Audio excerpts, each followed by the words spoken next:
Na mradi huu kwa sasa hivi unafadhiliwa pamoja na wafadhili wengine, lakini unasimamiwa na taasisi ya UNCD.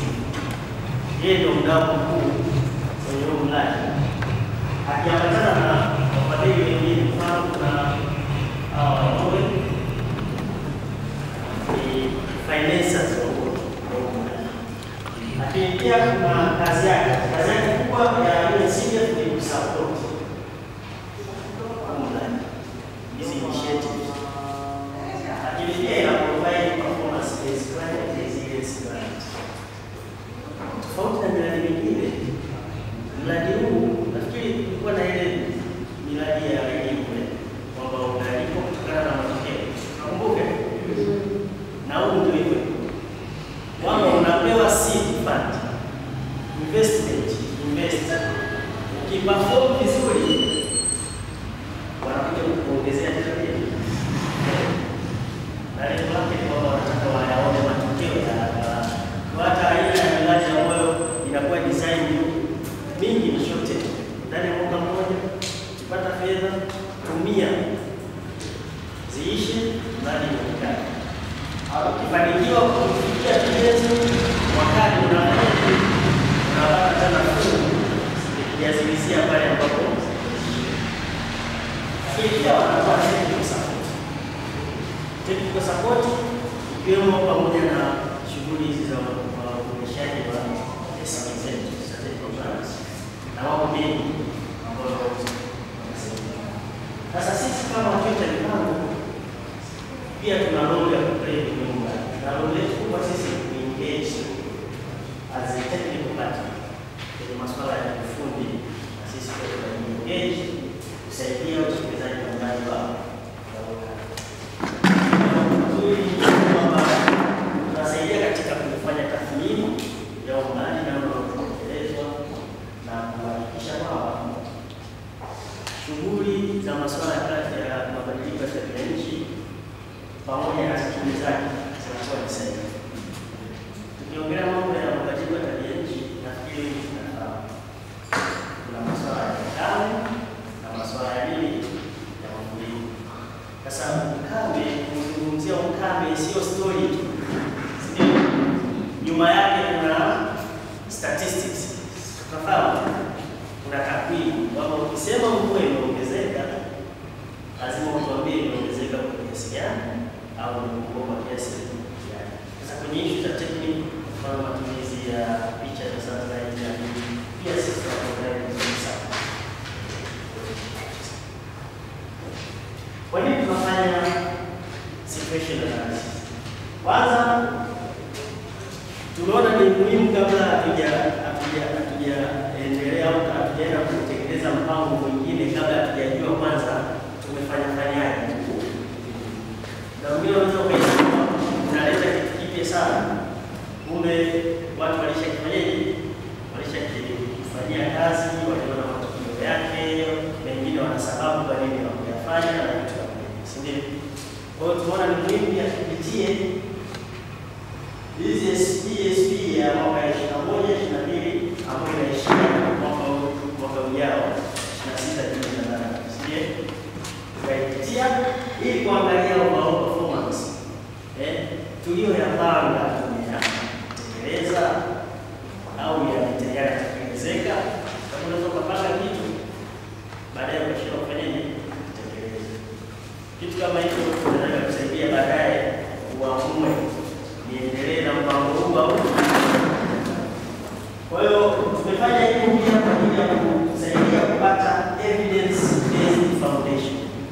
Yaani ni lazima tuwe na ushahidi wa yale ambayo tuliyapanga, kama yametekelezeka au hayajatekelezeka.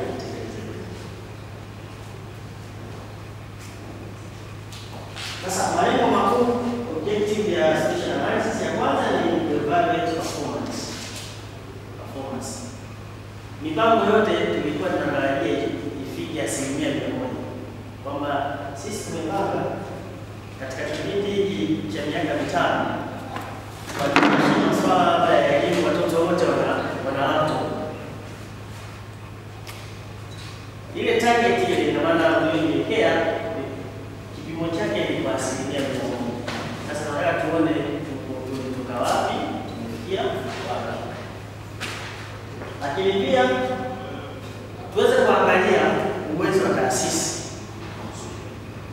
taasisi katika kutekeleza masuala mbalimbali ya mipango pamoja na coordination kati ya idara na idara. Lakini pia tuweze ku-identify systematically changamoto zilizotokea wakati wa utekelezaji wa hiyo SP kipindi hicho tumeanza. Lakini pia lazima tujifunze kwa yale ambayo tulikuwa tukiyatekeleza, kwamba tumefanikiwa wapi, kuna zile best practices tunaziona. Kwa mfano tutachukua mfano masuala ya lishe. Wakati yanaingia, watu walitumia mbinu mbalimbali katika kuhakikisha ujenzi ya lishe inafanyaje ikatekelezeka. Kuna mpango wa usalama, lakini pia kwa ajili ya kuangalia sasa, maana tulikuwa na nguvu labda tunaenda kwenye masuala ya kilimo, lakini sasa hivi tunakuta na mambo mengine, masuala ya viwanda na nini. Kwa hiyo kuangalia zile development trends kwamba tunaweza kuzicapture au tunatarajiaje baadaye. Lakini pia tunataka tupate recommendation ambayo inaweza ikatuguide wakati tunaenda kuandaa SP mpya ya mchakato. Kwa maneno mambo. Sasa katika kuandaa hizi situation analysis ziko mbinu nyingi sana, lakini sisi kwanza tulifanya evaluation design. Ni namna gani tutafanya tathmini ya hii SPA. Ili SP inatekelezwa kwenye idara tofauti. Kwa hiyo hapo tulifanya kwa kutumia mbinu ya quantitative, lakini pia kutumia qualitative. Sawa. Ili pia tulikuwa na hatua ya pili ambayo ilikuwa ni instrumental design.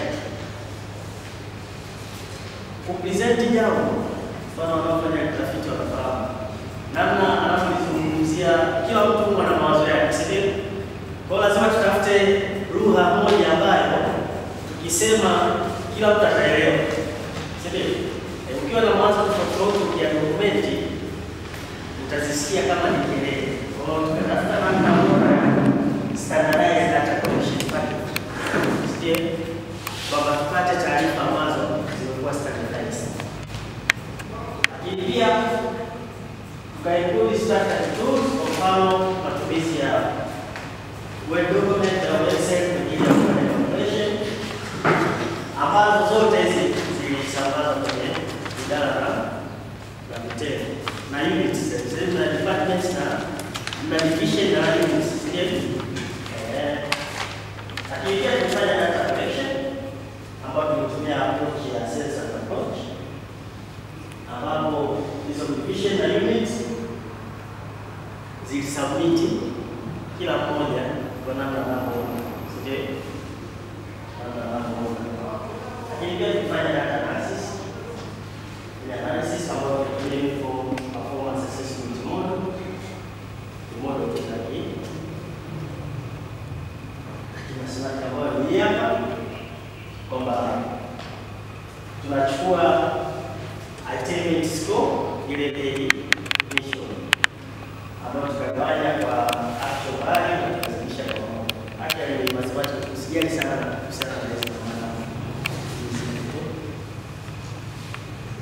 Hiyo expectation namna tunafanya analysis. Lakini kikubwa tuliangalia performance assessment model for each strategic objective. Kwa kila strategic objective ilifanywa analysis individual yenyewe kama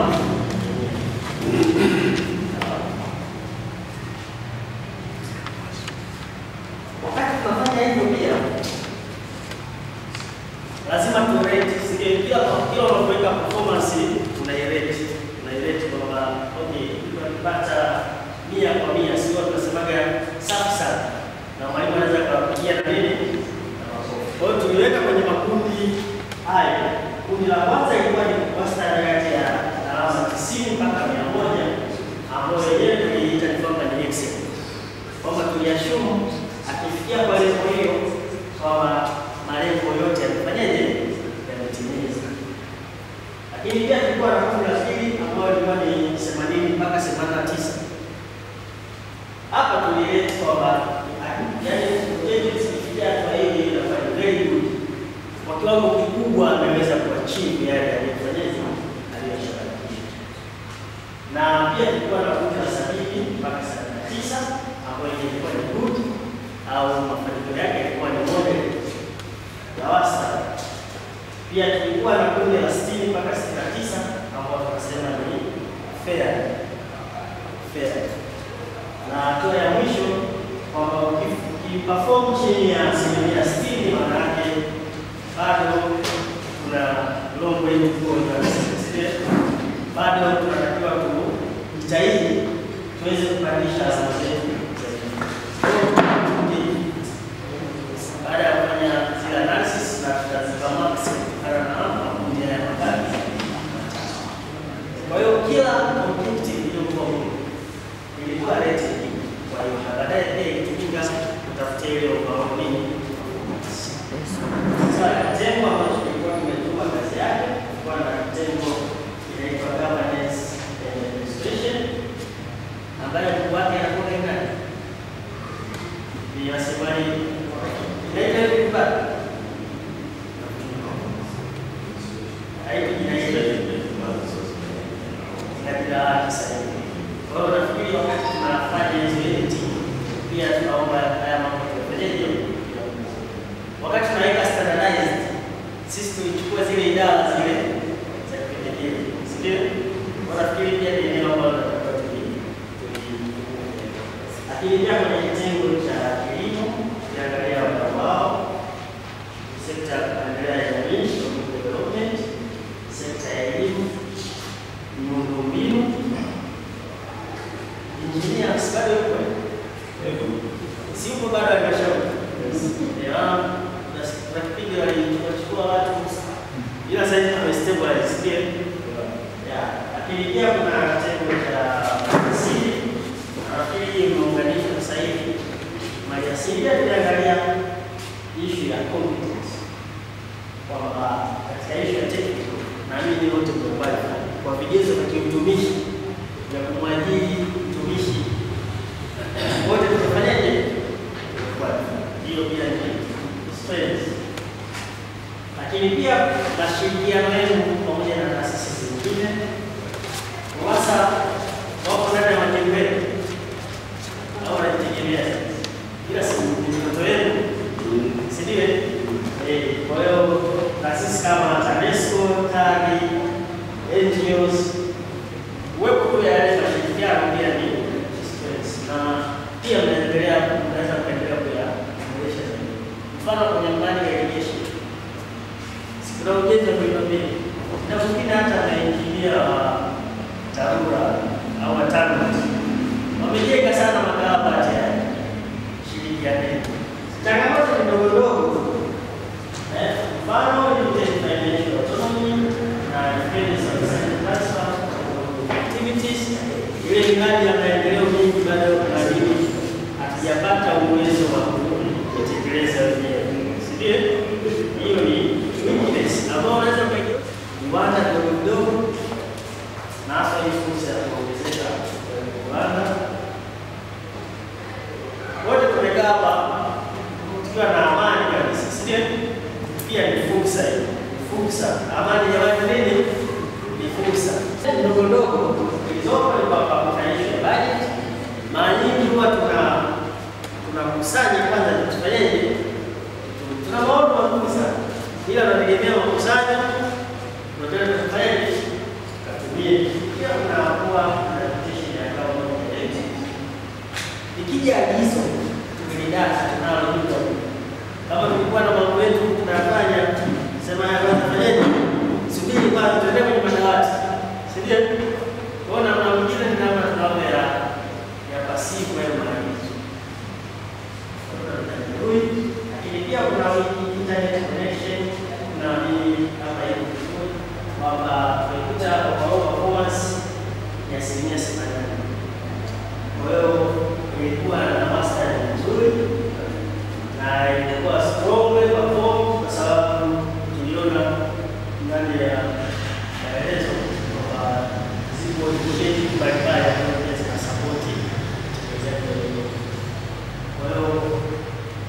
nimefanya vizuri.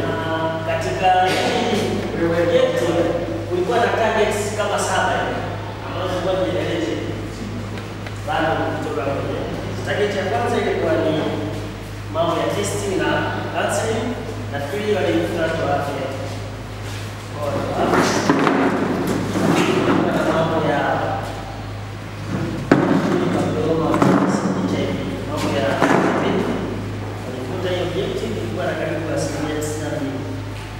mambo ya community sensitization ilikuwa na 100%, na overall hiyo objective ilikuwa shared kwenye departments na unit 3, na ilikuwa na target 4, na performance yake na ile ilikuwa ni nzuri. Ilikuwa na objective 5, ilikuwa na objective shared kwa department 5 na sections, ambapo nyuma kulikuwa na target 7 na imeperform vizuri, ambapo kulikuwa na teacher pupil ratio ya 80%, transition rate ilikuwa ya 88%, form 4 pass rate ilikuwa ya 73%, staff motivation pamoja na unataka watu wakusanye pia wafanye nini, wamotivate basi. Mtu anayepata kipato kiasi fulani kusanyia kiasi fulani mliwani apate na yeye kuonyesha ya partnership, muhimu sana kushirikiana. Issue za maji kama ni na changamoto za wasa kwa mashirika kwa lakini pia kushirikiana na ndani kabla ni mambo muhimu sana. Lakini pia mnapofanya mambo yenu tukijifunza baba tunatakiwa kuwa support na ndani. Yaani msibange kitu kama hamna nini takwimu. Takwimu ni muhimu sana. Mfano ni masuala ya fedha. Ili invest unatakiwa ujue unaingiza kiasi gani, tunaenda wapi. Kwanza tunatakiwa tufanye na issue za research based plan. Yaani wakati tunapanga tufanye ili tupate matokeo. Muhimu sana. Tusifanye mfano kusoma SP mwenye ndani, yaani kuna vitu vingine mtu amekiandika kwenye objective ambayo sio relevant. Yaani kama tu mtu alibadilika afanyaje? Kwa hiyo wakati tunaandaa sasa hivi kama tunadili na objective ya HIV, ni beta mtaalamu wa masuala ya sekta ya afya akae chini afanyaje? Atusaidie kuandika vitu ambavyo ni tangible. Vilete na nini? Vinauhalisia pia. Tusiandike tu kwamba kitu ambacho tunajua kweli tunakitekeleza. Muhimu sana. Sekta lazima zisomane. Lakini pia issue ya resource mobilization. Kanuni mbao kwa msaada nini? Mapato.